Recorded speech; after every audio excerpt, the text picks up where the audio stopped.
En 2012, on leur fait un dessin? Le pouvoir d'achat, la vie chère, tout le monde en a plein la bouche. Les grandes surfaces annoncent promotion sur promotion pour nous faire croire que c'est toujours moins cher. Et la droite nous avait promis qu'on gagnerait plus. Mais ce que nous vivons, nous tous, au quotidien, ne ressemble pas à ce conte pour enfants. La vérité, c'est qu'on gagne moins et on paye plus. Le salaire réel dans le privé a diminué ces 3 dernières années. Aujourd'hui, un salarié sur deux gagne moins de 1 500 euros. Et pourtant, le travailleur français est l'un des plus productifs au monde. Nous produisons 14% de richesse de plus qu'il y a 10 ans sans en voir la couleur. Pourquoi? Parce que depuis 30 ans, 10% de la richesse produite est passée des poches des travailleurs à celles des actionnaires. 200 milliards chaque année. Tout ça pour rémunérer la rapacité des actionnaires qui veulent des rendements toujours plus élevés. Dans la fonction publique, c'est pire, moins 10% de pouvoir d'achat en 10 ans. Tout ça pour satisfaire des politiques d'austérité. Tout est bon pour ne pas augmenter les salaires. Plutôt que de les augmenter, de revaloriser le SMIC, on nous parle de primes qui ne viennent jamais. Aujourd'hui, la vie c'est à crédit. Vous n'avez pas l'argent pour financer les vacances ou l'équipement de votre foyer, c'est pas grave, vous les paierez en 10 fois. Et les copieux intérêts que vous paierez alimenteront l'avidité des marchés financiers. Vous le voyez, les salariés ne sont pas les seuls vaches à lait, les consommateurs également. Depuis des années, on nous dit que l'inflation est jugulée, sur le papier peut-être, mais ce n'est pas vrai pour tout le monde. Le prix évolue différemment selon les produits.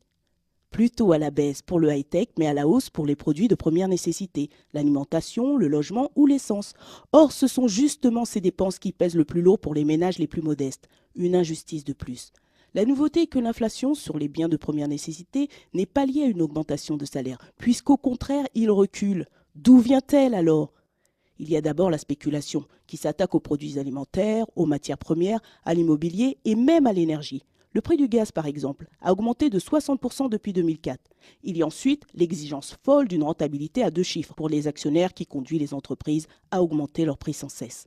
Enfin, l'État ne se comporte pas mieux. La TVA, qui est sa première ressource, est tout particulièrement inégalitaire. Tout le monde la paie pour chaque produit, quel que soit son niveau de revenu. Résultat, elle pèse 2 fois plus lourd pour les plus modestes. C'est donc la double peine, des salaires qui stagnent, des prix qui s'envolent. Des solutions existent pourtant.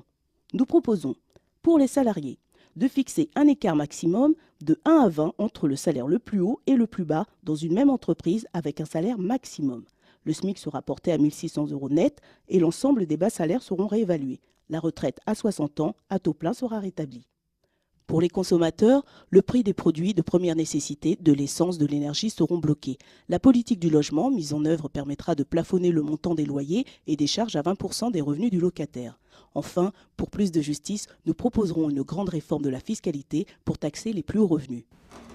Nous n'avons jamais produit autant de richesses dans le pays. Nous avons augmenté la richesse créée toutes ces dernières années. Mais cette richesse, les salariés n'en voient pas la couleur. Les spéculateurs, les marchés financiers, les gros actionnaires pompent tout et ils sont en train de mettre tout le pays, toute l'Europe dans la faillite. Il faut sortir d'urgence de cette situation et investir au contraire dans le social, taxer la spéculation et faire l'humain d'abord. C'est comme ça que nous avons intitulé le programme du Front de gauche. Et l'ambition du Front de gauche, l'ambition du Parti communiste, c'est de porter ce projet l'humain d'abord jusqu'au gouvernement.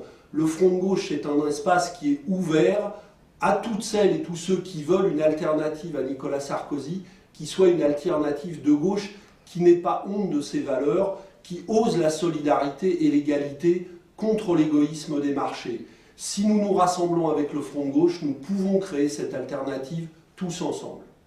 En 2012, on va leur faire un dessin.